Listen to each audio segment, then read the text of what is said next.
Benvinguts al Altaia, benvinguts a casa vostra. Com a directora de Salut Mental d'Altaia us dono la benvinguda i també us dono les gràcies per ser aquí i sobretot li dono les gràcies a la Nàdia Gulam per venir-nos a explicar aquesta experiència vital. Jo només un petit i breu apunt, és un moment complicat, hi ha 33 guerres al món en aquests moments, hi ha 33 països que estan en guerra, com sabeu, en aquests moments tota la franja de Gaza està passant el que està passant i hi haurà moltíssims refugiats que passaran per situacions extremadament difícils. El trauma té un impacte brutal en la salut mental de les persones i la Nàdia és una supervivent, una resilient, i una mica ens pot explicar també la seva història. Dono pas a l'Angèlica Quadros, que és la persona de la taula de salut mental, que ens explicarà una mica què és això, com funciona i com ho hem anat desenvolupant al llarg d'aquest temps. Benvinguts tots. Hola, moltes gràcies. Jo us explicaré una mica el que és la taula de salut mental de Manresa, que està formada per una vintena d'entitats i que coordinem des de l'Ajuntament de Manresa. És un espai, la taula pretén ser un espai de confluència i de treball de col·laboració entre els diferents agents de la ciutat que treballen per algun aspecte o altre relacionat amb la salut mental en el municipi. I a partir d'aquí, la finalitat de la taula són definir accions de millora que a nivell local ens permetin donar resposta i millorar la salut mental del territori. I una de les coses que porta fent des de fa uns quants anys la taula és organitzar tot un seguit d'actes al voltant del Dia Mundial de la Salut Mental, que va ser el passat dia 10 d'octubre. I a part del dia 10 d'octubre, que es fa un acte institucional, també es fan tot un seguit d'actes sota el paraigües, diguéssim, del Dia Mundial. I aquest és un dels que presentem avui, que esperem que serà superinteressant. I ara dono veu a la doctora Descals, de l'Institut Català de la Salut. Bona tarda a tothom. La veritat és que és un goig poder participar en aquesta sessió, en aquesta presentació que ens farà més tard la Nàdia. És una gran oportunitat per nosaltres poder-hi participar des del sistema de salut. Jo represento avui aquí l'atenció primària del territori, del Bages i del Berguedà, i sí que la salut mental és un tema que ens preocupa a tots i moltíssim, i per tant també és d'agrair que tinguem un ajuntament tan sensibilitzat en aquest tema, perquè és una de les patologies més prevalents o més freqüents de la població. És una patologia que el sistema de porta d'entrada és l'atenció primària, però que anem de la mà del Departament de Salut Mental, perquè sense una col·laboració estreta no podrem obtenir uns resultats òptims segons les necessitats que tingui el pacient amb aquesta problemàtica de salut mental. Les persones refugiades moltes vegades, o la majoria de vegades, han patit greus traumes i violacions dels seus drets, tant des de la seva pàtria d'origen com durant el procés migratori. Han patit violència física, psicològica, devolucions forçades, abusos en les fronteres, violacions de drets humans, fins i tot pèrdua de la vida. A més, moltes vegades troben dificultats per adaptar-se a la nova societat i tenir accés a l'habitatge o altres serveis bàsics, i és així de dur. Per tot això, les persones refugiades tenen un alt risc de patir problemes de salut mental i la seva atenció en el país de rebuda hauria d'incloure tota una sèrie de serveis, des de l'atenció primària, salut mental, assistència jurídica, etc. Hi ha iniciatives a nivell local i a nivell territorial de donar aquest suport a aquests refugiats, i fins i tot tenim l'ACNUR, que és l'Alt Comissionat de les Nacions Unides per Refugiats, que s'intenta garantir una atenció global i especialitzada, proporcionant una atenció psiquiàtrica i psicosocial adequada, amb ajuda segons les necessitats específiques, com pot ser l'aprenentatge de l'idioma, la comprensió de la societat d'acollida i la formació en l'assistència jurídica o sanitària, etc.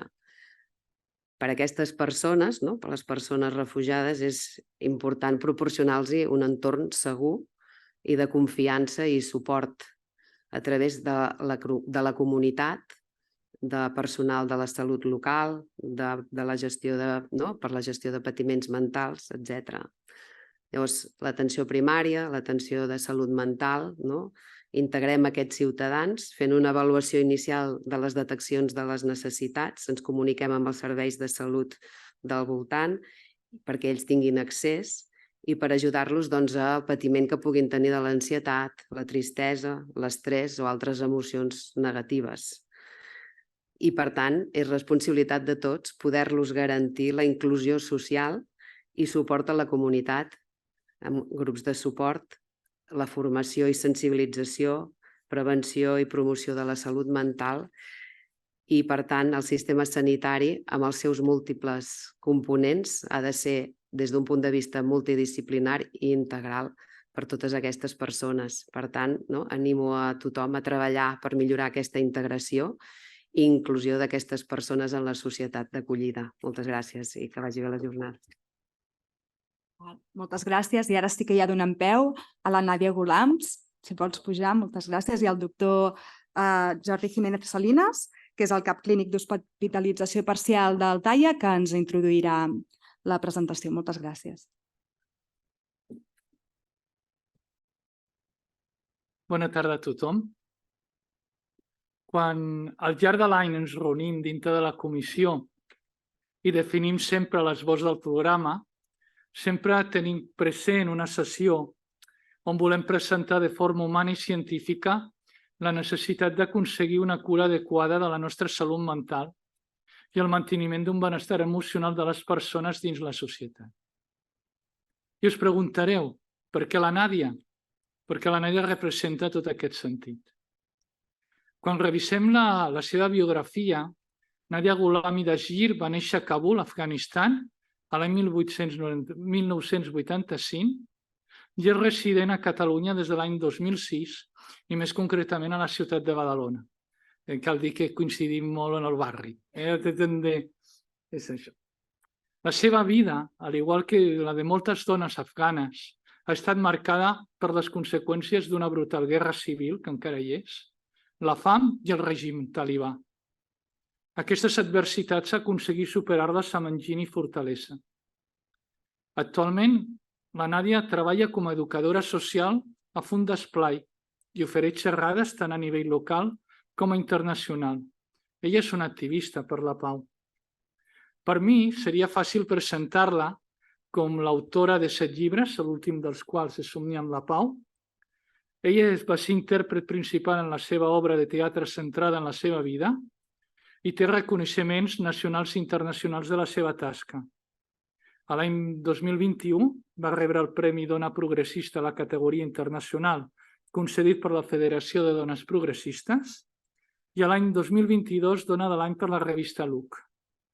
Però m'agradaria presentar la Nàdia d'una altra manera, com aquella persona senzilla, educada, ferma en les seves idees, patidora i com tots amb els nostres moments bons i a vegades no tan bons.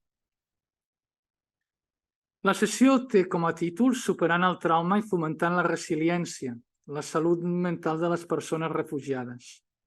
Tal com figura en el cartell de presentació, la Nàdia parlarà de la importància de comprendre i abordar la salut mental de les persones refugiades que està marcada pels traumes i les pèrdues relacionades amb la fugida i l'exili, per les noves condicions de vida i per l'impacte de, sobretot, la incertesa i la inestabilitat. Recordeu que la sessió també es pot seguir en línia. I després, quan acabem, si hi ha alguna pregunta o fem una mica de debat, intentarem entre tots, en la primera fila, moderar-la i endavant d'algun comentari a la xerrada. Jo sí que a títol personal, Nàdia, te vull expressar el meu agraïment i l'agraïment de tots i totes per poder portar-te aquí a Manresa. I ja t'he dit que, com tu explicaràs molt bé i no t'ho xafaré, la Nàdia té una vinculació important amb aquesta ciutat i en concret amb aquesta casa. Endavant. Hola, bona tarda a tothom. Moltíssimes gràcies. Per mi és un gran honor i plaer de poder estar aquí amb vosaltres al costat del doctor Jordi, perquè per mi és el meu psiquiatre que actualment m'està ajudant i donant suport i i que m'entén de tots els sentits que significa els traumes d'unes persones refugiades com jo, que sovint li explico i dic, doctor, és que sovint no sé com expressar-me, no tinc un vocabulari per expressar el que estic vivint. Però bé, jo avui el que faré és una mica a través de la meva experiència personal. Llavors us explicaré les traumes i les dificultats que les persones refugiats i refugiades viuen dins del nostre país. Perquè poguéssiu entendre com venen aquests traumes i com estan, diguéssim, afectats en el nostre propi cos, jo quan me'n vaig, també m'emporten una entitat que es diu Associació Exil, que són per les tortures de guerra i gent que han estat afectat per guerra. Sovint quan anava a la meva psicòloga que vaig, llavors em cauen les llàgrimes i li pregunto que per què em passa tot això.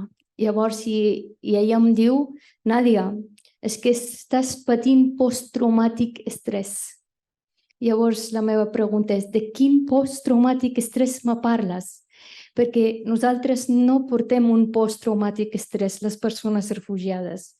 Des que naixem fins que morim és que hi ha moltes traumes que estem vivint i constantment i a més hem de mostrar en la societat d'acollida que som persones capaços de trobar una feina, de treballar i viure normal com vosaltres, que no és veritat, que no podem això. Bé, doncs jo vaig néixer a l'Afganistan quan era molt petita. Ma família parlaven de guerra, però la guerra a mi me sonava molt lluny. Pensava que és ells que tenen guerra, a mi no em tocarà, fins que vaig tenir 8 anys. Quan tenia 8 anys, una nit normal, després de sopar, teníem convidats a casa. Afganistan és un país molt hospitalari, a casa sempre hi ha convidats. Llavors, aquella nit teníem convidats a casa i la meva mare s'ha aixecat per preparar te, perquè al meu país tothom prenen cafè, no prenen cafè perquè no n'hi ha cafè, tothom prenen te. I així, quan la mare s'ha aixecat per preparar te, jo tenia 8 anys, era una nena molt curiosa, volia saber tot, volia preguntar tot. En aquell moment vaig seguir la mare a veure on amaga els dolços que mengem amb el te.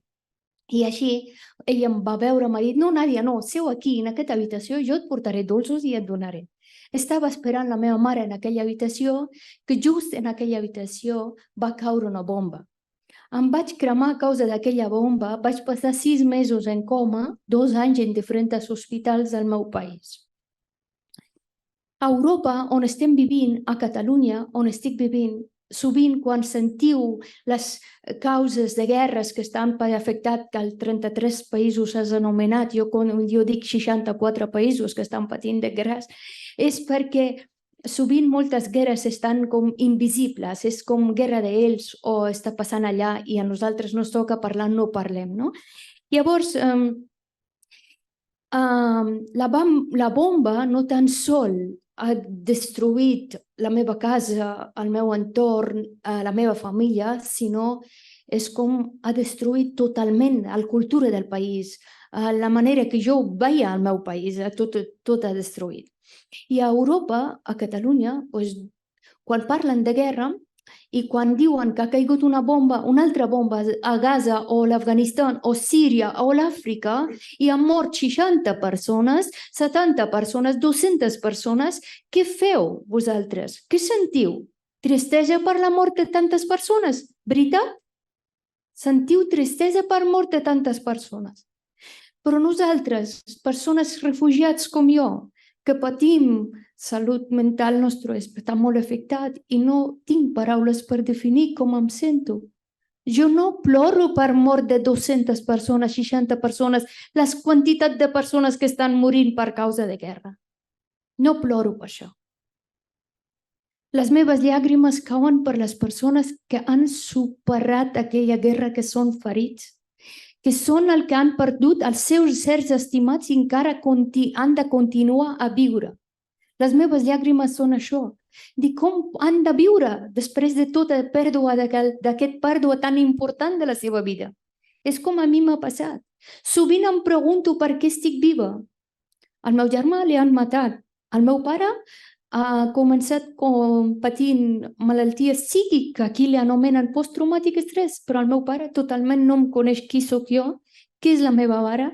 Un home que era molt conegut per la seva alegria i per les seves felicitats que transmetia, contagiava la gent, ara és un home violent que a casa tinc, que constantment, més que cops i insults, no rebem res més d'ell. El meu pare treballava al Ministeri de Sanitat a l'Afganistan, era farmacèutic. Llavors, ara mateix és una persona amb malaltia psíquica greu en el meu país que no tenim ni un hospital per al malalt psíquic. I d'aquesta manera jo he crescut a l'entorn de violència, entorn de constantment morts, ferits, ganes, pobresa, misèria, engany i tot això. Ha anat sobrevivint fins que vaig arribar a Catalunya amb 21 anys gràcies a una ONG que m'ha portat per tractament mèdic. Perquè amb 8 anys que estava cremada jo tenia que sobreviure encara malgrat les meves ferides físiques dins del meu cos, tenia que sobreviure i llavors allà per primera vegada el règim de Talibà ha agafat força en el país, han ocupat el país, el primer règim de Talibà, el que heu sentit a les notícies que ara fa 2 anys que els talibans una altra vegada estan en poder, són segona vegada que estan en poder, però la primera vegada jo tenia entre 10 i 11 anys. Ells deien, les dones no poden treballar, les dones no poden estudiar, les dones no poden sortir de casa seva. En el meu cas, què passava? El meu germà no estava amb nosaltres. El meu pare estava malalt. Jo tenia 2 germanes petites i jo, què teníem que fer? Avui en dia, on me'n vaig, els periodistes em persegueixen i sempre em fan la mateixa pregunta. I com és que t'ha ocorregut aquesta idea? No ho sé, és qüestió de supervivència. Jo no pensava que què faré i si faré una idea estupenda que després podré publicar un llibre sobre la meva història. No, en aquell moment jo necessitava un tros de pa per la meva família, res més. Per tant, en aquell dia vaig decidir que si les dones no poden treballar, no poden sortir de casa seva, només poden fer homes, em vestiré de noi per un dia. Demà les coses canviaran, demà tornaré a ser Nàdia i seguiré la meva vida endavant. Amb l'esperança de demà em vaig vestir un dia de noi i aquest dia ha durat 10 anys. Durant 10 anys he hagut de viure com un home perquè com una dona no podia viure en el meu país, no podia treballar, no podia sortir endavant. Després de molt d'esforç i moltes dificultats, quan jo vaig arribar amb totes les meves ferides gràcies a una ONG a Catalunya, llavors em van ingressar a l'Hospital Clínic de Barcelona. Els metges venien al meu voltant i seguien i deien agafarem pell d'aquí, transplantarem aquí. Agafarem pell d'aquí, transplantarem això. Tallarem això, tallarem això. I jo pensava, però per què estan fent això? Estan bojos o què? Jo no vull morir, ells per què em volen operar? Perquè els metges en aquell moment estaven mirant les meves ferides físiques i no estaven conscients de les ferides psíquiques que jo tenia, que era més superior que la física. Llavors, jo no sabia la seva llengua, no sabia expressar-me i llavors plorava. I me recordo que al final no van saber què han de fer amb mi, van portar una mediadora, traductora, perquè pugui venir, i era d'Iran, i parlava llengua persa. Me recordo que quan ella va venir i m'ha vist amb unes llàgrimes i m'ha dit, em pots explicar què et passa perquè els expliqui on et fa mal, quin mal tens i això, doncs els hi puc explicar. Jo no era capaç de parlar 2 paraules, no era capaç, no podia explicar res. Llavors l'única cosa que vaig fer un gest, amb un puny vaig pegant-me en el cor i va dir, ai, està enamorada. No estava enamorada, el cor em feia mal i segueix em fent mal, perquè fa molt de temps que és que ma mare afganesa, degut a la malaltia psíquica del meu pare, sempre deia una cosa que jo no entenia molt bé. Ella sempre m'ha dirigit com un fill, perquè des de 10 anys vaig ser el seu fill, llavors em tractava com un fill. I sovint, quan el meu pare tornava violent o a casa teníem dificultats i tot això, llavors la meva mare em deia, fill meu, jo hagués preferit que la bomba hagués tallat les cames del teu pare, les mans però que el cap no, perquè ara què faig amb ell? Té mans, peus i tot això, però no té el cap per saber què està fent. La malaltia psíquica és pitjor que totes les malalties del món, perquè és com ets i no hi ets. No ets conscient que estàs fent. Moltes persones no accepten la seva malaltia mental. La salut mental és com neguem totalment les persones, fins i tot que patim aquestes malalties, neguem i diem que no ens passa. Llavors, una mica més greu, no accepta. I això m'havia quedat marcada de dir una persona que no tingui ni cames ni peu, però que sigui bé del cap. Això no en tenia. Però a mesura que estic creixent amb aquest dolor mental i la salut mental fràgil, estic entenent la meva mare. Perquè puc caminar, molta gent em diu, fas molt bona cara, Nàdia.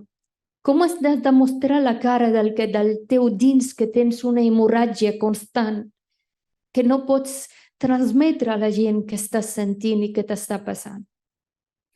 I això no és la història de la Nàdia Ghulam, és la història de 110 milions de persones refugiats i refugiades segons les dades d'ACNUR actual. 110 milions de persones que estan patint per malalties de salut mental molt greu, perquè un percentatge, 80% de les persones estan patint. Afganistan, 50 anys de guerra. Llavors, els afganesos, 80% de població, 35 milions de persones viuen, 80% de població patim, diguéssim, per malalties de salut mental diferents, traumes i diferents coses. Llavors, és que no tenim ningú recursos. No tenim ninguna possibilitat.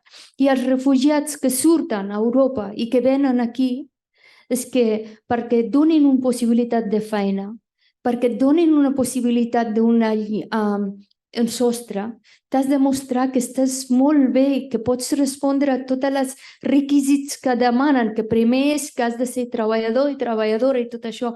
Com puc mostrar la meva feina que estic patint post-traumàtic estrès? Com estic mostrant que estic molt bé? És que el post-traumàtic estrès en el meu propi cos que estic patint no és una cosa que us pugui dir un cop al mes m'agafa, un cop a la setmana m'agafa, no és així. Estic superbé treballant, rient i tot això. Resulta que en el passadís algú li ha caigut un vas de la seva mà i ha caigut a terra i això m'ha portat a connexió en guerra a una bomba o una cosa que no té res a veure i de cop i volta tot el meu cos, totes les meves cèl·lules no funcionen, deixa de funcionar. De cop i volta sento que no sóc capaç d'agafar el meu bolígraf o teclejant en l'ordinador que estava fent. I miro amb una mirada i dic, com has de compartir això amb els teus companys de feina, que a partir d'aquest moment tu estàs invàlida, que unes estones o pot ser un dia sencer no pots treballar més, que has d'anar-te a casa. I això a moltes persones no és possible. No és possible. Llavors, aquests traumes que constantment seguim. I per l'altre costat, les persones refugiats i refugiades que hem vingut, estem amb... No és que ens hàgim salvat la nostra vida. És que jo tant de bo que no hagués arribat aquí, perquè no hagués sentit tota la sensació de culpa que la meva mare no té el menjar que tinc jo, el sostre que tinc jo. I totes les persones refugiats i refugiades han deixat els seus trossos del cor, els seus sers estimats en països diferents, en llocs diferents o en el seu país d'origen, sota de guerra i sota de bomba. Com pots viure tranquil·lament amb una estabilitat emocional, amb un benestar emocional, si el teu tros de cor està a un altre lloc? Avui, dins d'aquest poble que tenim, tinc una família refugiada que avui han vingut perquè fa 2 anys que estan aquí, que estan vivint a Manresa.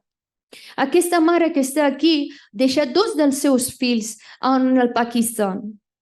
Llavors, clar, està aquí. Quan li va embarassat, m'ha recordat de la meva mare. I llavors, com volem... És que totes les dones refugiades i homes i dones refugiats es queixen de dolor. No sé, aquí tenim les metgesses que pot ser que vosaltres teniu persones que venen a les vostres consultes i podeu explicar. Majoria de vegades que se'n van queixen de dolor del cos, que em fa mal el cos. I aquest mal d'on ve? És perquè quan amb el boca no es poden queixar, llavors el dolor ve en l'estat físic que constantment tenen mal. I a mi em trobo moltes dones refugiades, moltes homes refugiades, que em diuen: Nàdia, és que als hospitals no s'entenen. Perquè li dic que em fa mal tot el cos i em donen un paracetamol, una ibuprofeno i diu: vés-te'n i descansa i ja te passarà. I dic, és que no saben que el teu mal no és un grip, el teu mal no és una altra cosa, que és com a l'estat emocional t'estàs patint moltíssim. Per tant, és com hem de tenir possibilitat en els hospitals perquè aquest mal de dones i persones refugiades siguin reconegudes. Les nàusees, el mal de cap és molt freqüent en la nostra vida perquè la majoria de les dones, no tan sols refugiades, dones immigrants que estic en contacte com a educadora social, sovint tenen mal de cap. Sovint tenen nàusees. Llavors, tot això és perquè aquesta salut mental que estan patint els hi apareix. I això està afectant moltíssim a les seves vides. Llavors estem com un no sé, no podem ni viure ni morir. Jo prefereixo morir. Jo sempre dic, prefereixo més que aquest dolor morir. Perquè, clar, estic en tractament, estic prenent medicaments i tot això, però estàs vivint en una societat que aquests mals teus no saben què és. No ho saben. Llavors, sovint en el Somniant la Pau, en un fragment explico que la meva salut mental és fràgil, però no tinc vocabularis per expressar perquè no sé com haig de fer entendre a gent que estan en el meu entorn que no, aquestes coses m'estan afectant moltíssim. Per vosaltres, un dia de Sant Joan és festiu. Per les persones que som refugiats i refugiades, és que jo una setmana abans de que comenci Sant Joan ja ploro en els carrers, sense saber per què estic plorant.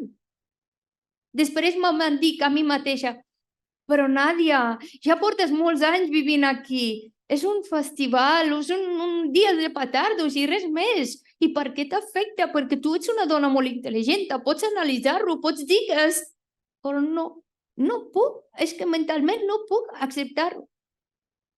O així, les notícies que estem veient. Ara, aquests infants que l'estan traient de sota de terres per les bombardejos i tot això, sí que us fa pena, però jo estic revivint tot això. Com m'han tret des de sota d'aquestes bombes que vaig sortir i com m'han fet portar a l'hospital i què m'ha posat a l'hospital i com he viscut. Llavors, fa una setmana vaig anar a l'hospital al cap del meu barri i vaig seure i m'ha dit: vale, què tens? Per què has vingut aquí? La meva metgessa i jo no m'ha entès ni la meva metgessa, una infermera. I li vaig dir: és que a la Gaza hi ha guerra. I m'ha dit: ja ho sabem, i tu per què has vingut? Ets de Gaza? I dic: no, és que hi ha guerra. I vaig començar a plorar i ella: sí, sí que hi ha guerra i per desgràcia passa això, però tu què tens ara? Dic: és que estic patint, és que tinc ansietat i que no puc anar a treballar, és que no puc. Llavors jo vaig seure allà, plorar i vaig veure que ella tacleja, però bueno, jo vaig marxar. I dic: és que no sé com expressar-nos, com estem, les persones que estem patint, no sé com expressar-nos les coses que ens està costant. Bé, he portat algunes imatges que també m'ajudaran una mica a expressar-me. Després farem el torn de preguntes, perquè amb les preguntes també podreu preguntar-me més coses. Quan parlem d'Afganistan, quan jo dic Afganistan, tothom em diu: Afganistan, sí, les dones no s'han revolucionat, no han avançat i tot això. Afganistan era un país normal com aquí. Estàvem molt bé. No érem un país ric, no teníem molts recursos de, diguéssim, tecnologies i coses, però érem un país que estàvem bé. Per mi ser pobre no és problema.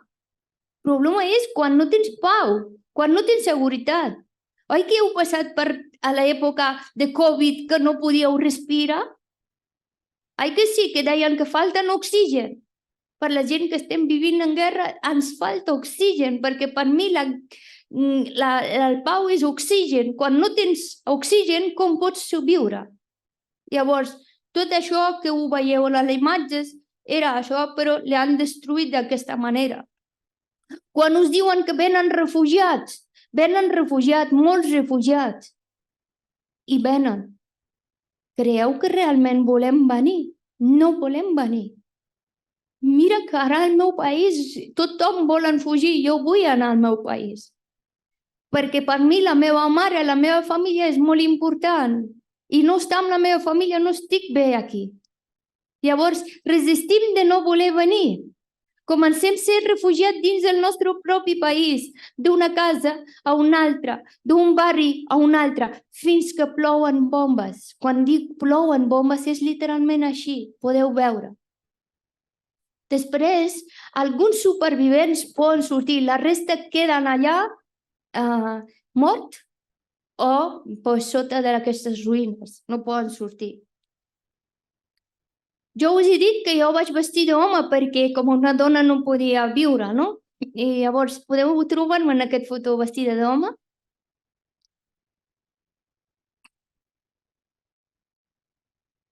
M'heu vist? A veure, aquí. Com veieu, era un tio super serio. Sí. No és fàcil. Perquè això vol dir que jo 10 anys de la meva vida he viscut amb por, cada segon amb por, perquè si em descobrien, el meu càstig era lapidar-me, pedrejar-me. Llavors, viure amb por no és fàcil. I jo he viscut amb por, però he pogut transformar la por a una cosa molt important, ser desperta.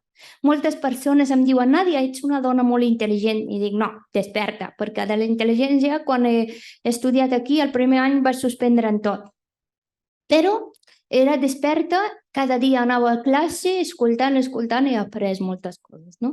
Llavors, hi ha persones que després de totes aquestes traumes ens convertim com una persona resilient, que l'anomeneu.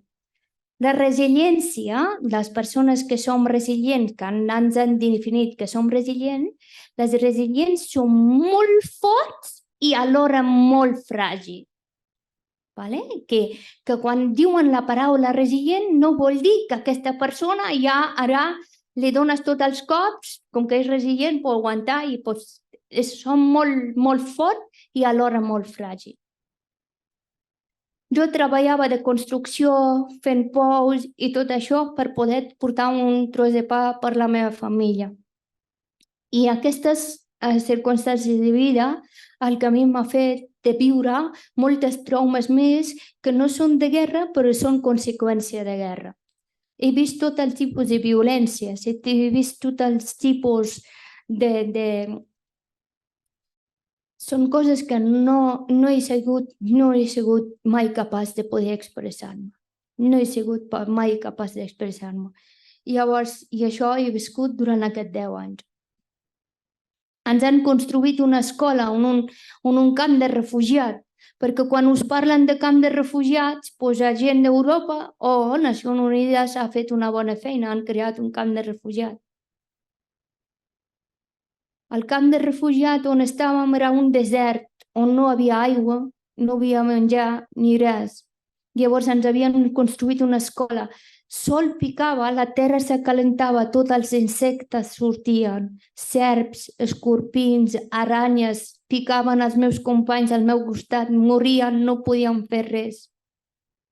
Llavors estàvem vivint en aquella condició i veia constantment morts i ferits al meu costat i no podíem fer res. Després de setmanes de passar gana i la gent, perquè no érem al camp de refugiats, ni una família, ni 2 famílies, ni 3. Érem 100.000 famílies. 100.000 famílies. I al final era un desert entre Pakistan i Afganistan. Llavors van dir, doncs fem una cosa, aquests 100.000 refugiats van dir, doncs anem al carretera, perquè per mig passava com una autopista. Tallem la carretera, manifestem i així els governs s'enteren que aquí hi ha molta gent i ens vindran a ajudar. I quan van anar allà, no sé si el govern d'Afganistan o de Pakistan va donar ordre que els camions passin sobre aquest gent.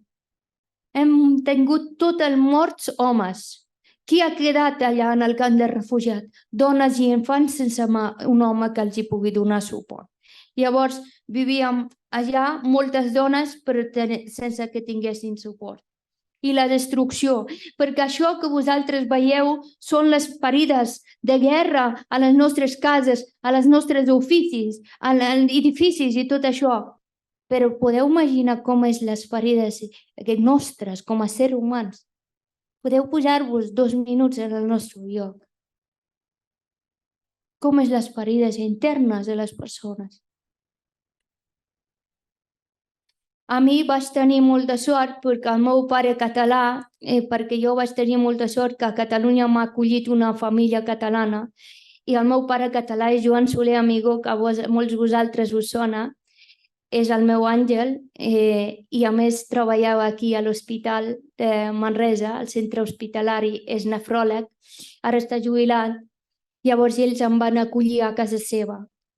Ells són les persones que no han vist les meves ferides físiques, m'han vist ferides psíquiques. Llavors me'n van portar a casa seva i em van acollir i gràcies a ells jo sóc la Nàdia que sóc capaç de parlar ara sobre la meva vida. Jo vaig arribar a Catalunya, no era capaç de parlar 2 paraules, però aquesta família no tan sol m'han acollit, em van regalar un tresor que és la més enorme i important que només pertaneix a mi, que ningú em pot robar, ningú em pot agafar mai més, que és el coneixement. M'han donat possibilitat d'educació i formació. Jo sóc una dona d'acció, no paraules. Si estic avui amb vosaltres, estic expressant que si volem ajudar una persona refugiada o refugiada, l'hem de donar possibilitat d'educació, possibilitat de formació, perquè aquesta educació i formació fa que aquesta persona sàpiga expressar-se i que pugui buscar solucions a les seves problemes. Perquè, com us he dit, els nostres problemes ningú més se sap més que nosaltres. I això, per donar-li eines, la primera eina més bàsica és l'educació i formació. És el que a mi m'ha donat el meu pare i la meva mare catalana. Llavors, ja els han preocupat més per la meva educació que les meves ferides físiques. I així he anat superant tot. M'ha donat possibilitat aquestes eines de coneixement que no tan sol parli de mi, que parli d'un 15 milions i mig de dones afganeses que estan tancades dins del seu país, estan en presó, que jo pugui arribar a ser, no tan sol parlar de mi, que d'aquests 110 milions de refugiats i refugiades que estan vivint al món, és gràcies a aquesta possibilitat d'estudis, educació i coneixement, perquè no tan sol us parlo de les meves experiències personals, sinó parlo d'una realitat que sovint no surten a les mitjans de comunicació, que sovint no ha estat publicat. I el tema de les medicaments i possibilitat de poder tenir accés a les persones que estan vivint a l'Afganistan o a les camps de refugiats, a l'equip sanitari i medicaments, doncs no tenen. Si aquí tenen dificultats de poder tenir accés a la medicina, imagineu en un camp de refugiats o en Afganistan. Han de fer 4 hores per només visitar una infermera. Però és que si tenen sort, si no han de venir un altre dia. Llavors, medicament no arriba al meu país. Jo sempre he dit que a l'Afganistan no necessitem armes, no necessitem militars que ens vinguin a ajudar. Necessitem possibilitat d'educació, necessitem metges, infermeres, és el que necessita Afganistan. 80% de població estan patint malalties psíquiques greus. Fa 2 dies que ha sortit en les mitjans de comunicació, per exemple, el televisió TV3, la Txell Feixas, ha explicat el patiment de les dones afganeses que estan intentant suïcidar-se perquè no poden superviure aquests problemes i aquestes dificultats. Per això jo he fundat una associació que es diu Ponts per la Pau, el que pretenc amb aquesta organització fomentar la educació i possibilitat de formació a les dones i nenes afganes, perquè la comunitat internacional diuen que ara a l'Afganistan hi ha talibans i no podem ajudar les gent afganeses perquè ja el seu govern és taliban. Perquè jo penso, en el meu país hi ha un dit que diuen que per molt alt que sigui la muntanya sempre hi ha un camí per pujar. Si nosaltres volem, sempre trobarem un camí perquè la gent pugui estudiar i formar-se. I per això jo fermament crec en l'educació. Jo no tinc ni enfado, ni ràbia, ni contra talibans, ni contra ningú. Jo simplement el que estic reclamant és el dret d'educació. I em fa molta pena els talibans perquè la majoria dels talibans són nens que no han tingut mai un bolígraf a la mà. Des de molt petit ja els han donat armes al lloc d'un bolígraf. Què esperem d'ells? Llavors, si volem canviar l'Afganistan o la resta del món, doncs hem d'intentar donar possibilitat d'educació i formació, els hi podem canviar la vida. Bé, us he resumit perquè la meva vida és molt llarg i tinc moltes coses per explicar, però m'agradaria molt que em poguéssiu fer pregunta perquè aquí hi ha metges, metgesses i segur que teniu molta experiència, pacients i altres persones que heu vingut, que esteu vinculats amb aquesta comunitat refugiades o treballeu o teniu ganes de saber com podeu donar un cop de mà. Llavors, si em feu preguntes a través de les vostres preguntes, jo aniré responent allò que sé, que no soc cap experta, però l'experiència m'ha ensenyat molt. Gràcies.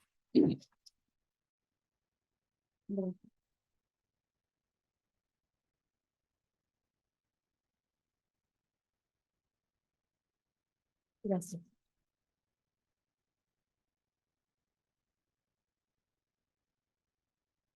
Encara que la sala és gran, no tinguéssiu vergonya. Si feu preguntes... Sí. Sí.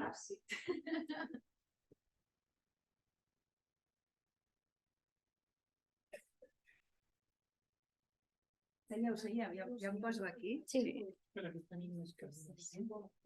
No, espera, sempre. No, Elisabet, tu saps.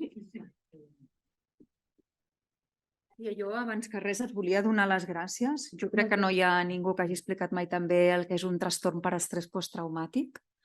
Si agafeu els... És que m'emociono, Si agafes els criteris diagnòstics, ella ens els ha explicat exactament què passa. Nosaltres veiem unes imatges i ella el que passa és que reviu exactament tot i en el seu cos, amb totes les fibres del seu cos, veu els flashbacks, tornen a venir-li imatges, qualsevol cosa, la hipervigilància, cau una cosa al terra i ella salta i se li torna a reviure tot el que està passant.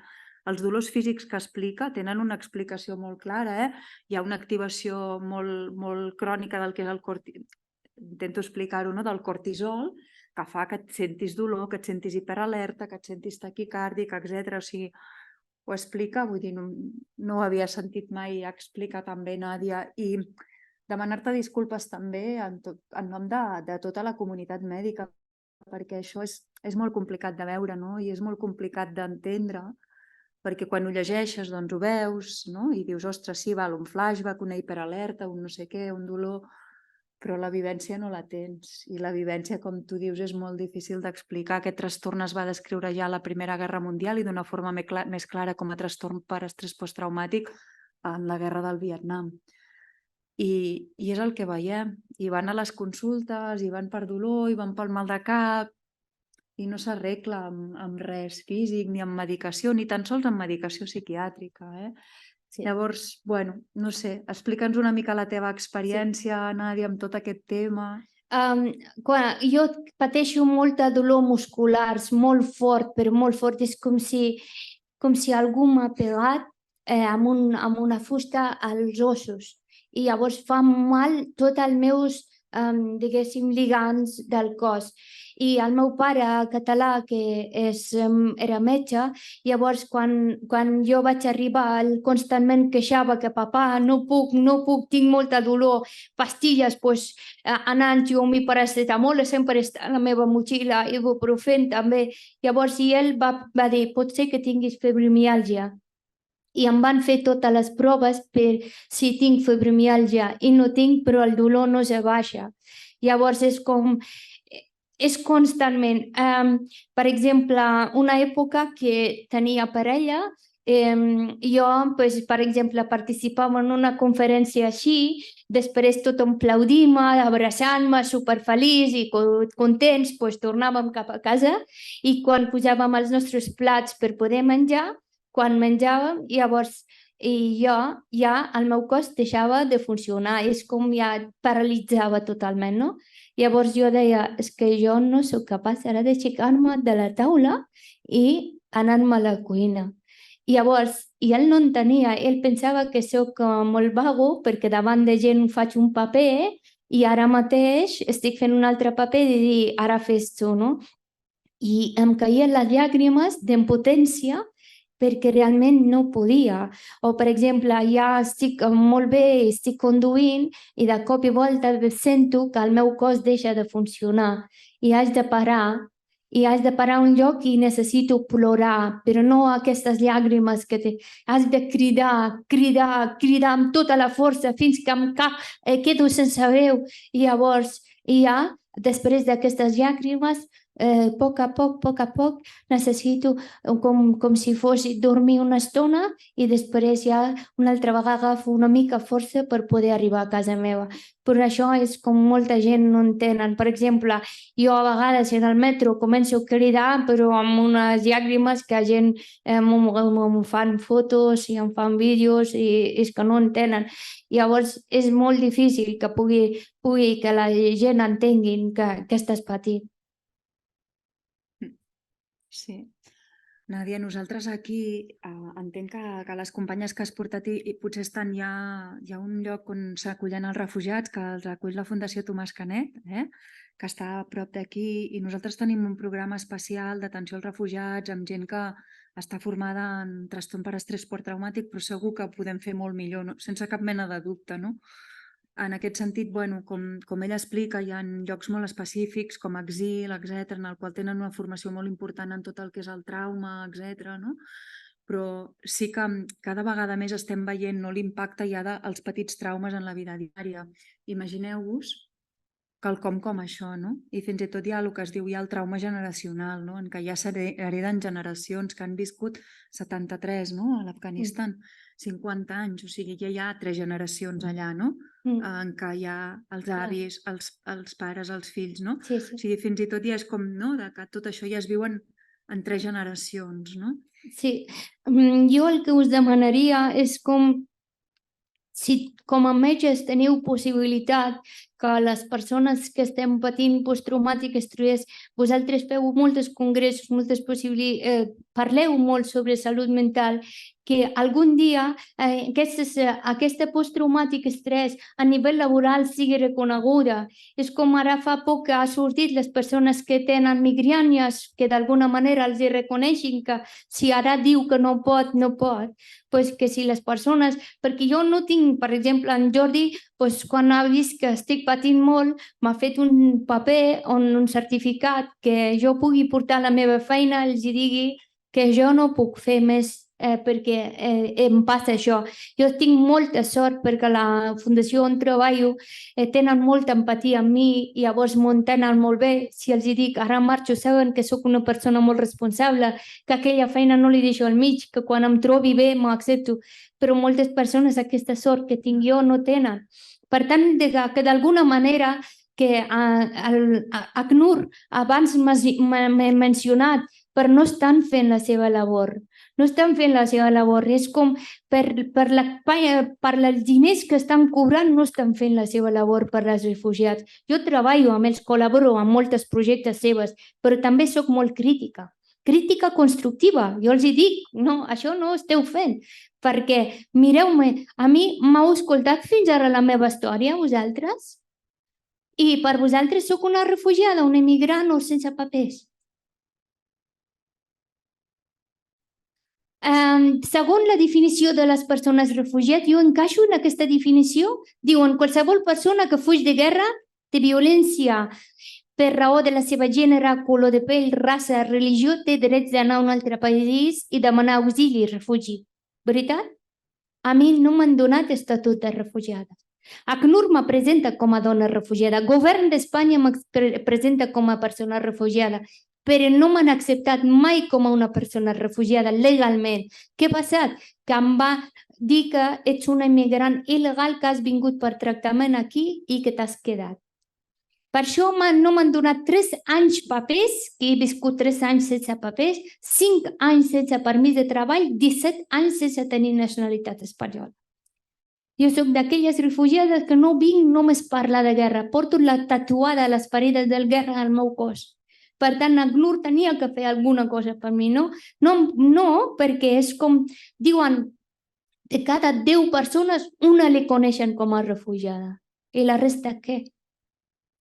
I diuen 110 milions de persones són refugiats i els que no tenen papers, que no estan comptats, que estan a mà de traficants de persones i que estan a les mars i muntanyes, estan treballant. I la setmana passada estava parlant amb Nacions Unides a Viena sobre prevenció d'atemptat de terrorisme. Jo els hi vaig deixar molt clar i dic, què vols d'un infant, un jove que perd la seva família i després vol anar a buscar-se la sort i cau a mà de traficants de persones? Què vols que llavors aquesta persona faci si no fa de terrorista? I dic, jo també estava amb ganes de fer de terrorista perquè ningú més m'escoltava. Necessitem ser escoltades, necessitem que algú ens reconeixi, que digui que existim en aquest món, que també som sers humans. Jo m'agradaria que després de la meva xerrada poguéssiu venir a tocar-me. Soc del mateix pell i ossos com vosaltres.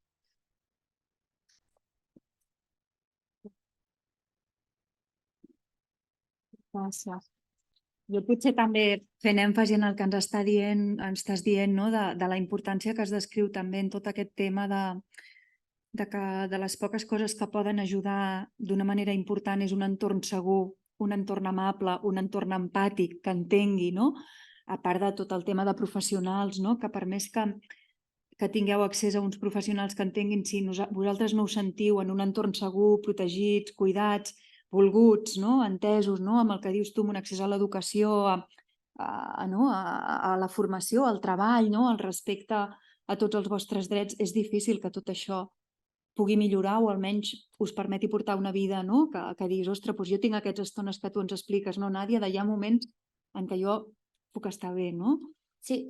El més que entorn segur és que no volem ni tenir diners ni unes cases, unes coses. És com simplement el que ens ajuda molt una ocupació, perquè quan a salut mental vosaltres sabeu, en Jordi també, que quan estàs una mica ocupat en les tasques que estàs fent t'ajuda molt de no reviure molt. I les persones, jo penso com en tot aquests menors no acompanyats, no? Perquè creuen desert, mar, muntanya, sota dels camions i moltes coses, amb l'esperança que aquí arriben i tindran una feina, perquè la feina els ajuda molt. Si li tanquem en els centres de menors no acompanyats, ells no són menors, la seva edat és menor, però són més filòsofs que nosaltres. Són amb moltes capacitats. Llavors jo vull que aquestes persones com jo tinguéssim ocupacions. Quan jo he tingut la feina he pogut reduir moltíssim el meu dolor muscular, perquè el teu ment és, estic fent alguna cosa pel meu país, per les dones del meu país i a més estic treballant per ajudar-me a mi mateixa. La feina ajuda moltíssim. Llavors, si no donem, jo que sé, altres recursos, una possibilitat de que aquestes persones tinguin una ocupació ajuda molt. Rutina ajuda molt. Alguna pregunta? Allà.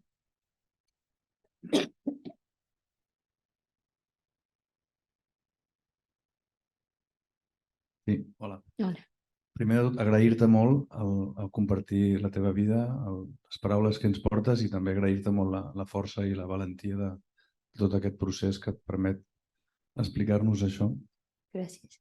i que és tan necessari. Jo et voldria demanar quin consell podries donar a la gent que conviu amb tu, no tant en un sentit mèdic, sinó en un sentit de convivència diària.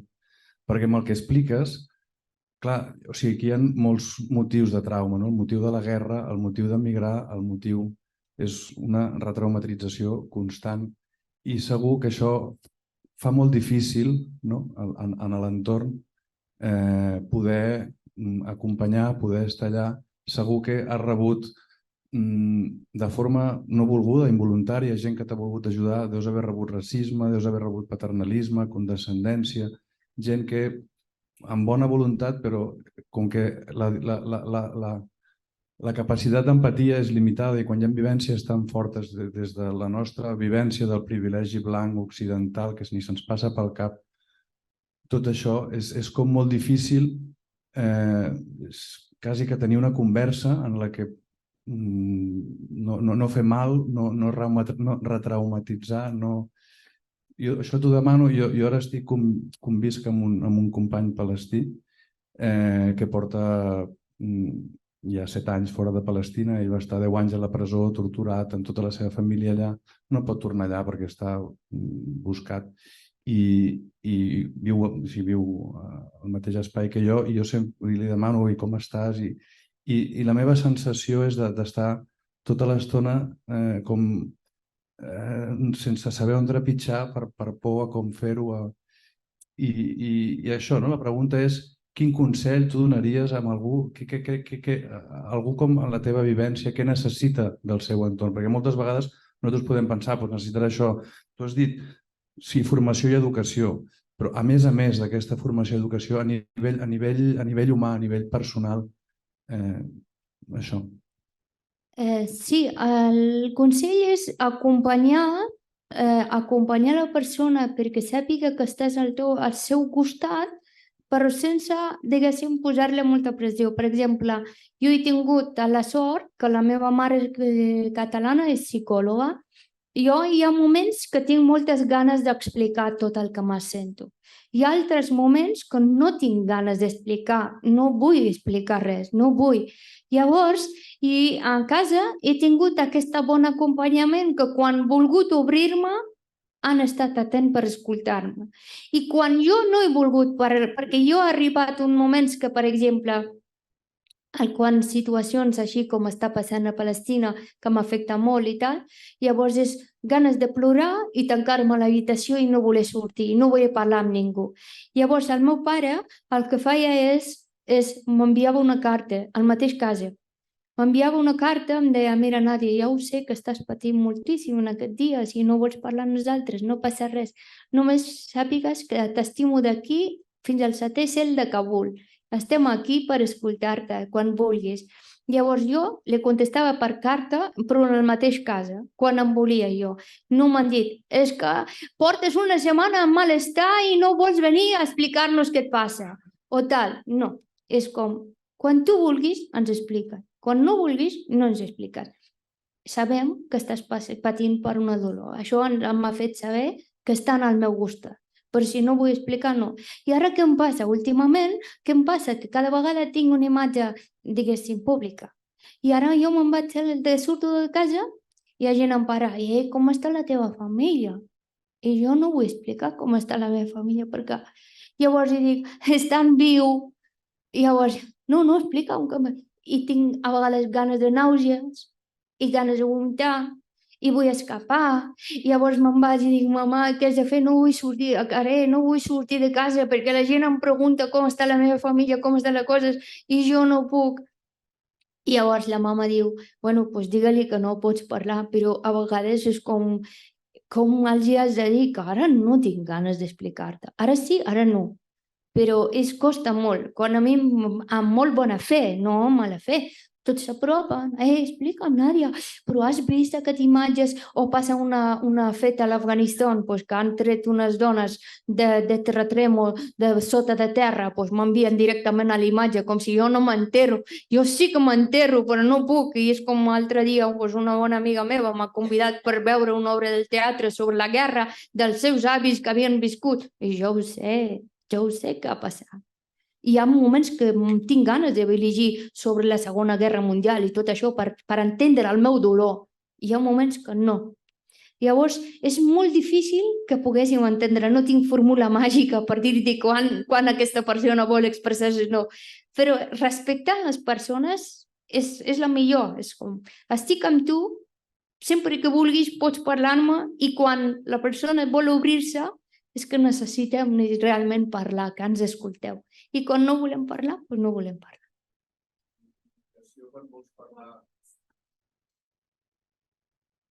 I la incomunicació quan tu vols parlar, explicar, però qui t'està escoltant no té capacitat per assimilar tot allò que estàs explicant, això deu generar una sensació de soledat i impotència enorme. Molt, molt. Per això jo amb en Jordi una vegada li vaig explicar, perquè jo vaig anar el 2019 al camp de refugiats de Lesbos, estava a nivell psicològic molt malament. És com veia 20.000 refugiats allà en una illa de Lesbos amb situacions extremes. Durant el dia treballava per a elles, estava amb 3 organitzacions, treballava molt, i a la nit anava en un racó, cridava, plorava i estaven fatal. I els meus pares catalans, quan van venir a veure, m'han dit: Nàdia, immediatament tornes a casa. Ja està, ja tornes. I quan vaig venir aquí, estava pitjor que allà. Estava molt malament que allà. I al final vaig anar a en Jordi i li vaig dir: és que no necessito pastilles. M'ha dit: què vols, Nàdia, què et passa? I dic: vull tornar a Lesbos. Vull tornar. M'ha dit: doncs... I dic: allà m'entenen, aquí no m'entén ningú. Perquè ells parlaven el mateix llenguatge que jo, el seu dolor era molt similar que la meva. I llavors jo deia: jo torno al camp de refugiats. I vaig tornar, encara que no he anat per 3 mesos més, per una setmana més. Però vaig seure amb aquells refugiats. Els hi vaig plorar i els hi vaig explicar que vosaltres i jo parlem el mateix idioma. I al país on estic vivint no parlen el meu idioma. I m'han dit: què et passa, Nàdia? I dic: és que aquest llenguatge que vosaltres amb una mirada m'esteu transmetent allà no hi és, no trobo. I llavors, després d'una setmana passar-me amb ells, he vingut, i llavors aquella despedida m'ha ajudat per poder una altra vegada agafar les meves rutines aquí i seguir endavant. Gràcies. A vosaltres. Alguna pregunta més? Sé que des de casa no es pot preguntar, però no sé, doctora Descalç, doctor Jiménez Salinas? Sí, gràcies. Bueno, Nàdia, jo et volia compartir que estic gelada. La veritat és que tot el que ens has explicat m'emociona només de pensar-ho, només ho reviu o ho sap qui ho ha viscut, però sí que estem al teu costat, no? I intentant entendre el que ens has explicat avui, perquè és un testimoni molt viu, molt real i amb molt de dolor, i com tu dius, físic i psíquic. Llavors, nosaltres com a sistema sanitari, no? El que hem de fer és, el teu cas i tots els casos que tenim, almenys aquí a nivell local, almenys allà on tenim influència nosaltres, intentar-nos apropar i que ens ajudis a sensibilitzar-nos, perquè és el que tu deies, no? Ho veus a la tele i et poses trist perquè dius: ostres, però passen a la següent notícia i, segueixes. I en el teu cas jo crec que, almenys no crec que ens ha ajudat a sensibilitzar-nos, entendre millor, no del tot perquè això només ho saps tu, però entendre millor el que has estat visquent. I sí que m'agradaria emportar-me d'aquí un compromís, no? A més, no has dit que vius aquí a Manresa o a Badalona? Doncs t'aprofitarem aquí per poder agafar la teva experiència i el que deia el company de com et podem ajudar des d'atenció primària, des del sistema sanitari, que quan tu vas i demanes una atenció se't pugui donar de la manera que tu t'ajudi per entendre les teves necessitats. I això és el que crec que, si ens ajudes a poder encarar aquesta assistència amb pacients o ciutadans que es troben amb el mateix que tu. Moltíssimes gràcies per aquest acompanyament que m'has ofert, i també us haig d'explicar una altra cosa que són per mi molt importants, que Per exemple, ara jo, d'alguna manera, he escollit les paraules per poder expressar-vos el que jo volia expressar. Moltes persones, refugiats i refugiades, no estan preparats per expressar-se, ¿vale? No poden dir el que estan sentint i tot això. I llavors jo també estic al vostre costat. Per exemple, un dia una metgessa familiar que m'ha escoltat en una conferència, així havia vingut, llavors ella, per la seva pròpia iniciativa, va dir: Nàdia, doncs pots venir al nostre centre primària amb els nostres infermers i metges que estem atenent a Poble Nou, moltes persones de diferents nacionalitats, poder explicar la teva experiència, perquè el que estàs explicant, totes les infermeres venen i diuen: aquesta senyora una altra vegada ha vingut que té nàusees i tot això, i després li fem totes les proves i no ho té. Llavors vine, explica. I jo vaig anar en aquell centre primari i vaig explicar, i això va ser per mi també molt útil, perquè vaig sentir que he fet una feina que moltes professionals estaven atenent i estan, perquè vosaltres, les vostres hores també estan limitats. Si tu saps que aquesta persona, si està venint 3 dies per mal de cap i nàusees i li has fet proves i no té, llavors és una altra cosa i ajuda molt. I tant de bo que la meva, diguéssim, veu arribi als infermers i metges de totes les centres primàries, perquè ara jo sóc capaç d'explicar el que sentim, però molts refugiats no són capaços. I moltes dones van allà i segueixen intentant explicar-te que ahir no li feia mal aquest braç i avui torna a fer mal aquest braç. I tu fes totes les proves d'aquest braç i li diràs que no tens res, que no vinguis més. Tornarà, anirà a la urgència i si no, desmallarà. Llavors, és com hem d'entendre que hi ha una altra ferida sota d'aquest braç que no veiem. Llavors, reconèixer les ferides invisibles. Gràcies, Nàdia. Jo crec que també és molt important el que diu, perquè hi ha una frase, una paraula en medicina que es diu iatrogènia, que vol dir fer més mal encara, no?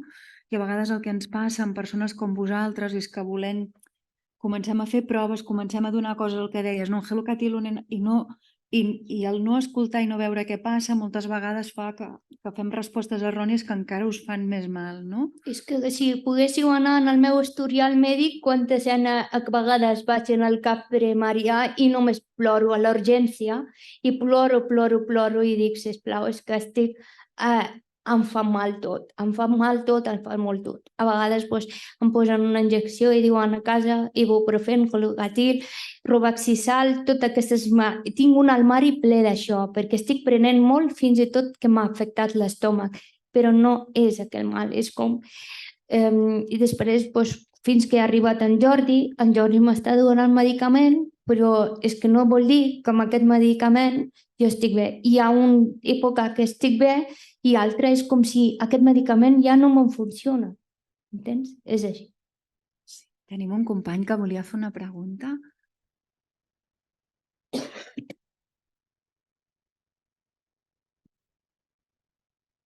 Bueno, igualment moltes gràcies, Nàdia. I crec que és un encert del sistema de salut de Manresa convocar aquesta jornada, de la taula de salut mental, obrir espai per a aquest col·lectiu i agrair-vos a totes. Jo volia compartir només una dada, que és que conec persones refugiades a Manresa que tot el que descriu la Nàdia ho viuen, no tothom, perquè hi ha gent, per exemple, gent més, no sé, la gent que jo conec, gent més jove que li ha costat una mica menys o ha tingut unes dosis més lleugeres de patiment, doncs llavors potser tenen menys símptomes o així, però hi ha gent a Manresa que viu això. I hi ha famílies a Manresa que han renunciat a anar al sistema sanitari perquè s'han topat sistemàticament amb incomprensió, aquesta incomprensió que és comprensible, però que en realitat no es pot continuar. Conec persones, famílies que, per exemple, ja estan patint desmais a casa, dolor sistemàtic, i que ja no van a urgències ni a atenció mèdica, ni demanen una cita ni res. Perquè fan la broma ja de que l'únic que rebran és ibuprofè. literalment, és com l'acudit de la família. I bueno, sense voler condemnar ni culpar ningú, però m'animo a compartir-ho. No sé fins a on la transmissió d'això arriba a on i aquí, però els casos són reals aquí al nostre entorn i arriben a aquest punt. O sigui, dones que tenen hemorràgies, desmais, com deia, o sigui, situacions simptomàtiques molt fortes que ja ningú és capaç de convèncer-les de que han de tornar al sistema sanitari perquè han patit això que has comentat tu, que ja no em sé el nom, és aquest... Iatrogènia. Que han patit més mal perquè, a més de... se senten maltractades, a més de tenir els símptomes que tenen i el dolor que tenen, no? I bueno, que tots voldríem que el procés de... O sigui, aprendre a acollir persones refugiades immigrades és un procés molt difícil, és complex, però que aquest sigui un primer pas és bona notícia com per posar com un lloc seriós, rellevant en aquesta problemàtica i que s'arribi, esperem, amb el suport de persones com la Nàdia, a fer un canvi en l'atenció que estan rebent. Espero que passi i confio que som capaços de fer-ho. Merci. Jo, per part nostra, no, dir-te que amb la doctora Descalç, doctor Cafanel Salenas i tal, agafem el compromís absolut també d'intentar veure com millorem tot això. Sí que us comentava que amb la gent que hi ha a la Fundació Tomàs Canet sí que hi ha un programa d'atenció als refugiats, però que segur que podem millorar moltes coses i que podem... Com et dius, perdona? Soc el Pancho perquè soc dinamitzador de la Casa Flor Cirera d'aquí a Manresa. Val. Doncs que nosaltres, de totes maneres, sí que farem una iniciativa i que intentarem veure algun tipus també de formació en primària, i aquí tenim totes les companyes psicòlogues també, que mirarem també a veure com podem, amb el programa col·laboratiu en primària, millorar tot aquest tema i veure si podem fer algunes formacions específiques amb trauma, etc. Hola, bona tarda. Jo sóc l'Airanzu. Una mica en el fil del company, no? Penso que encara... Manresa és una de les ciutats amb més persones sol·licitants d'asil d'Espanya. Això és una realitat. Tenim una quantitat altíssima de gent que sol·licita asil. Com hem dit, el reconeixement de que una persona sigui refugiada o no depèn molt més enllà de la història de cada persona i de la motxilla de cada persona. Hi ha tots uns interessos entre països per reconèixer certes persones com refugiades i certes altres com a no. Això és una realitat. Penso que tots els serveis que atenem persones hauríem de tenir representació de persones que han viscut d'alguna manera o una altra un procés similar, perquè és l'única manera de veritat ser conscients. Si no, en la nostra persona, sí, amb la companya que sí que ho ha viscut i que està amb nosaltres a l'equip. Penso que aquesta és l'única via, donar aquell lloc a les persones que ho han viscut i ens hem de formar. Ens hem de formar i ens hem de parar i hem d'escoltar. I no és una escolta d'estic, no, és una escolta de cor. Penso que les excuses poden ser moltes, però això sí que ha de ser una consciència que posem cadascú en la nostra persona, no? I gràcies. Gràcies per aquests espais, gràcies per compartir-ho. No som ni conscients de la valentia que suposa poder-lo expressar. Jo m'hi dedico a escoltar persones que han viscut històries com la teva i també nosaltres hem de tenir després un espai on poder-lo explicar, no? I poder-lo digerir, així que gràcies. I última cosa, no ens oblidem de tota aquella gent que no està ni arribant al sistema sanitari perquè no té accés a la sanitat, que això crec que és molt important. Hi ha molta gent que no té targeta sanitària perquè no té padró.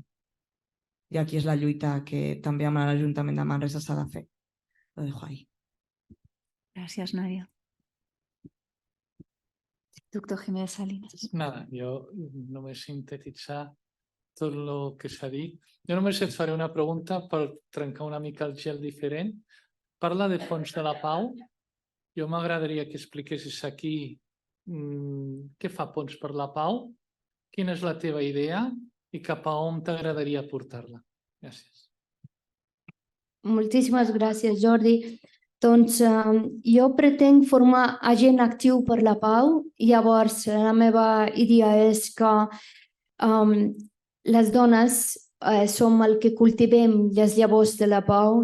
Quan formem les dones on sigui, aquestes dones podran ser futur agent actiu per la pau. Violència estem veient constantment a les nostres vides, no tan sols violències a través d'armes i tot això, però treballar per la pau directament, cada vegada la gent està més desanimats i diuen que no pot ser, que no arribarà a pau i tot això. Jo no crec. Jo confio que si tots treballéssim per la pau i sensibilitzem, arriba. A l'Afganistan jo tinc aquestes 500 dones que estan estudiant, estan aprenent i sobretot una de les tasques més importants que per mi són que la Txell Feixas quan ha tornat d'Afganistan plorava i em deia Nàdia, transmets les teves idees perquè les noies de Ponts per la Pau són gent afganesos empoderades que no es victimitzem, no diem és que sóc la víctima, m'ha passat tot això. Sí, us he explicat, ens ha passat moltes coses, però som aquí per explicar, som aquí per conscienciar la població perquè tot el dolor i les traumes que he viscut jo o elles estan vivint que no repeteixin. Llavors donem possibilitat d'educació, formació i lloc de treball. Altre dia els hi vaig dir, perquè estem reformant la nostra pàgina web, a les noies si em poden escriure una frase sobre Ponts per la Pau i una va escrit, Nàdia, Ponts per la Pau no és un pont per la pau, pont per l'esperança, pont per créixer com a ser humà i tot això. I li vaig contestar, m'has emocionat. Llavors, dic, m'has omplert els ulls de la llàgrima i ella me contesta des d'Afganistan, Nàdia, els teus ulls no s'omplin de llàgrimes mai perquè tu has tret a nosaltres de cada rincó de les nostres cases plorant i fer-nos tan forta que avui estem sentint-nos un pont perquè l'altra gent passi sobre nosaltres. Així som fort com un pont. I això és el que jo vull fer i les dificultats, les traumes que he viscut, les dolors que estic vivint és constant. Però no em quedo a casa dient, plorant, sí que ploro, us he dit, 5 minuts, m'aixugo les llàgrimes, m'aixeco i dic, vale, Nàdia, mira endavant, perquè som les persones que volem construir pau, perquè en el tema de que la gent no va anar al metge i tal, en el meu país hi ha un dit que diuen no vagis al metge, vés a la persona que ha passat per les mateixes experiències que tu. I jo vull que aquestes persones que estan ara patint, i jo he tingut unes experiències, ara puc transmetre, sobretot a les comunitats refugiats i refugiades, que sàpiguen expressar els seus símptomes que vosaltres ho entenguéssiu. Perquè moltes vegades, quan segueixen dient que té mal de cap, però no t'està dient què ha passat perquè aquest mal de cap continuï, i llavors hi ha molta gent que no s'entenen, perquè llavors, per exemple, quan ha començat a bombardejos de Gaza, què m'ha passat? Directament un peu al turmell ja no em funcionava, és com si he tingut un esguins. Vaig anar a l'urgència i m'han dit que has caigut o el que sigui, llavors jo li vaig dir, no he caigut, però és que fa mal perquè tinc moltes traumes, llavors de cop i volta un lloc fa molt mal. I és com no li consideris que aquest mal és fals, és veritat, perquè a mi em fa mal com una trencada. Llavors ja m'han embenat i llavors ja m'ha dit repòs, a poc, no caminis tal, i he anat a Itàlia i una especialista metge que vaig trobar per sort en una conferència, llavors ell m'ha agafat i m'ha curat el turmell seient a mi, fregant i dient, vale, Nàdia, això és el mal de la guerra que t'ha vingut. I li vaig explicar com en aquest turmell m'ha anat un metralla i llavors és com si ell m'ha tret. Llavors ja està, demà jo estava bé. El dia anterior que jo he anat en aquella conferència jo anava coix. Jo els vaig dir que he tingut un esguins al peu perquè mira que està embenat i he vingut de clínica de Barcelona i tot això. Després, quan el senyor m'ha escoltat, era un metge italià i llavors m'ha dit, vale, Nàdia, després mirarem. I van parlant amb mi i li vaig explicar que aquí havia anat una metralla i llavors li han tret parlant i fregant-me i acceptant. Sobretot és com no negat, no, ara no tens res. Aquest era quan eres petita, ara ja no tens res. M'ha dit, sí, que està aquí. Aquest mal pot tornar i tornar i tornar, però vale, fem això i tal. Quan he sentit que està respectat, que ho veu que ja hi ha hagut un mal aquí, llavors ja està curat. Endavant ja caminava. Però el dia anterior no caminava. És com, no menteixo, és que no podia caminar. No sé si hi havia una darrera pregunta. Hola. Sí, hola. Bueno, yo quería felicitarte y darte las gracias por compartir con nosotros la experiencia. Realmente lo que más me impacta de haberte escuchado, lo que más me sorprende, se desprende de tus propias palabras, ¿no? Es que no es una historia única ni repetible, sino que es una de las miles y miles de historias. Eso es lo que impresiona más y lo que te deja totalmente desbordado, ¿no? Y por otra parte, algo que también se desprende de tus palabras es que lo que sana, lo que realmente cura en casos como los traumas, no es el fármaco, sino que es la relación. Esa es la relación lo que cuida. Atendiendo al sistema sanitario, que es muy deficitario, evidentemente hay que, en estos casos, la capacidad de escuchar, de escucha empática, de ponerte en el lugar, de contener el dolor del otro, de no rechazarlo y negarlo porque no eres capaz de controlarlo, se necesita tiempo. Nuestro sistema sanitario no tiene tiempo para escuchar a una mujer llorar ni para decirle, acompañarla, simplemente nada que acompañarla, ¿no? Hoy leía en El País que se ha celebrado una jornada, un congreso de la Sociedad Española de Médicos de Atención Primaria en el que se plantean la atención psicoterapia en 10 minutos. Ya me contarás, en 10 minutos, ¿qué psicoterapia puedes hacer? Sí. O sea, que el sistema, es verdad que está la queja ahí, pero a veces ese profesional al que llegas es que no tiene tiempo para escuchar. Sí, sí. No tiene tiempo. Sí. Y no es perder un país, perder una familia no es ninguna enfermedad. Eso es un dolor mental.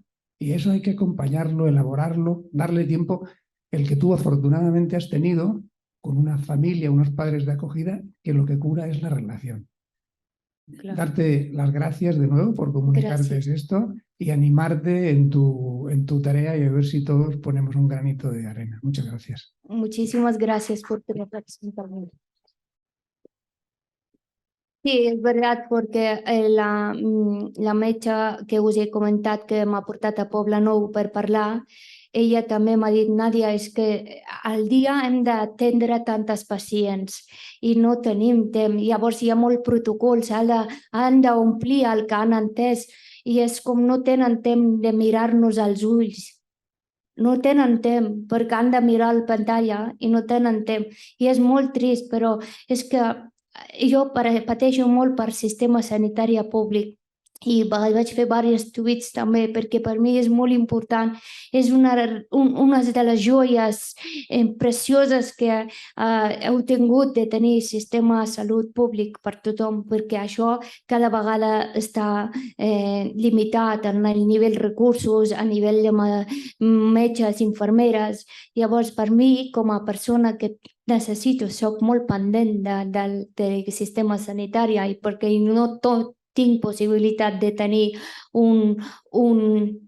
diners per anar en el privat, és que em tristeix moltíssim, moltíssim que cada vegada més els metges no tinguin recursos per atendre't. Bueno, jo sí que voldria compartir una mica, no? per al·lusions i pel que s'ha comentat. És veritat que al sistema sanitari tenim molta feina i sort n'hi ha i aquí estem, no? Per donar sortida a les necessitats de la població i al final el que hem de treballar conjuntament, no?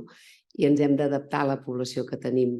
la població, no? Com en el teu cas i tots els casos com tu, sou una població que per nosaltres, o pel sistema sanitari, és relativament nova, no? I que És un desafiament, ha de ser un aprenentatge, repte que tenim. Exacte, i llavors aquí ens hem d'anar adaptant a aquesta necessitat que ha sorgit ara i que jo crec que sí que podem intentar, no, donar resposta. El que passa que, clar, ens hem de formar, no? Aquí ha sortit la paraula formació, perquè és veritat, si tu tens una pacient que et ve amb nàusees o et ve amb dolor, estem acostumats a ser reactius i donar un ibuprofeno, com tu deies.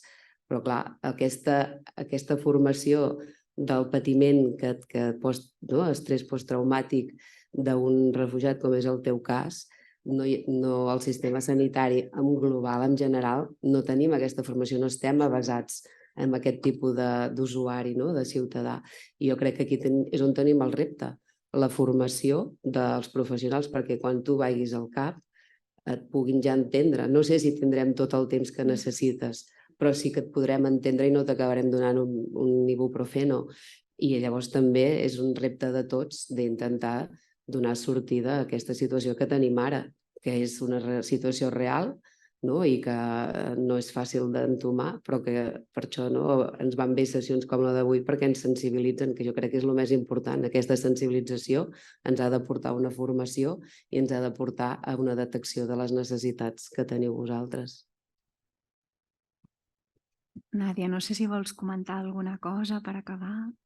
Jo simplement vull expressar el meu agraïment a tots vosaltres que heu vingut, pel que m'heu convidat aquí, donar-me veu, perquè, com ha dit el senyor, que jo no sóc l'únic cas, que com jo hi ha milers i milions de persones que ho estan patint.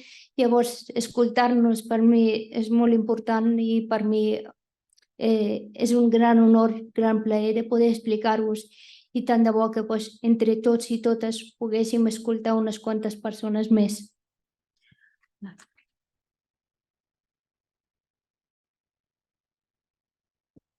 De part de tothom sí que et vull donar les gràcies de tot cor, Nàdia. Ha estat un aprenentatge absolut i entomem el repte per intentar fer les coses millor, que sàpigues que has estat un punt de reflexió també molt important per tots nosaltres i de tot cor moltíssimes gràcies.